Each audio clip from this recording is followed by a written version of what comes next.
Et bonjour à tous, j'espère que vous allez bien. Je suis contente de vous retrouver aujourd'hui pour continuer ce fameux alphabet du scrap. Donc aujourd'hui, nous allons parler de quoi? Nous allons parler de colle, parce qu'il en existe plein, vraiment plein. Donc, on va commencer par ce genre de colle que vous devez tous connaître. Celle de chez Cléopâtre, c'est une colle adhésive. Elle est transparente, franchement, elle est géniale.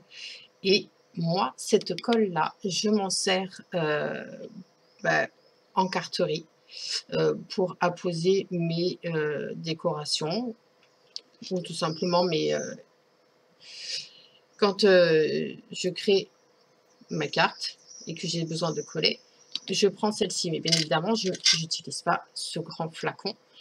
J'utilise les petits flacons. Ça, c'est franchement génial. Ça, si vous n'en avez pas, je vous conseille d'en acheter. Ça vaut pas très cher sur certains sites. Franchement, c'est le top. Vous prenez de la grosse bouteille, vous la remplissez et vous êtes tranquille pendant quelques temps. Ensuite, quand on fait des albums, on a besoin de colle assez forte. Donc moi, j'en connais deux et j'en utilise deux.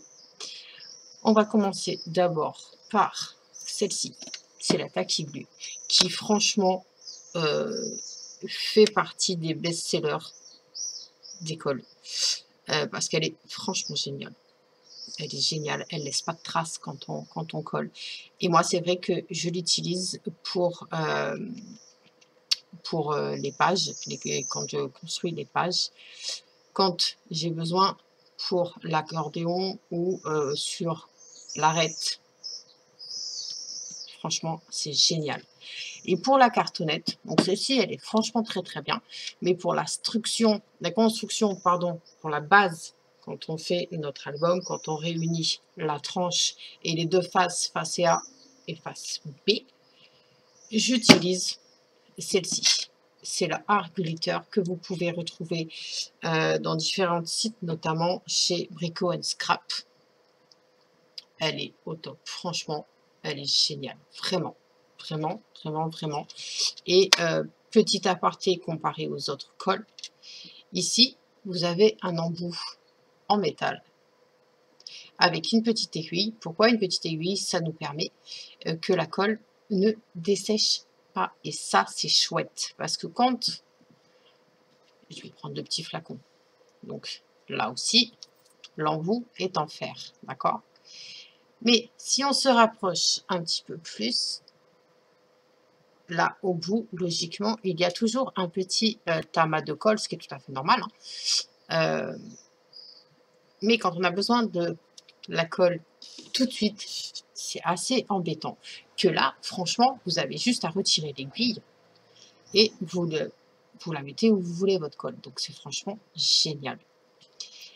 Ensuite, ce que vous avez comme colle, celles-ci, elles sont très basiques, puisque ce sont des colles universelles. La transparente est franchement géniale. Il y en a une autre aussi, le même format, sauf que là, la couleur, elle est différente. Au lieu d'être rouge, elle est bleue. Voilà. Et celle-ci, vous pouvez coller tout support papier, il n'y a pas de souci.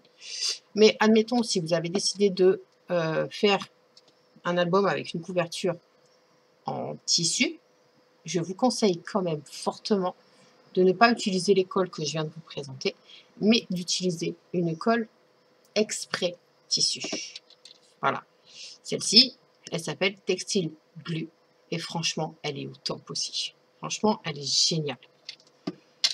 Donc, voilà. Moi, ce que j'ai et ce que j'utilise dans mon scrap, ce sont toutes ces colles-là. Et bien évidemment, il y a aussi la colle scotch. Vous savez, les tubes, donc vous avez vert, bleu et rouge. Petite préférence pour le vert.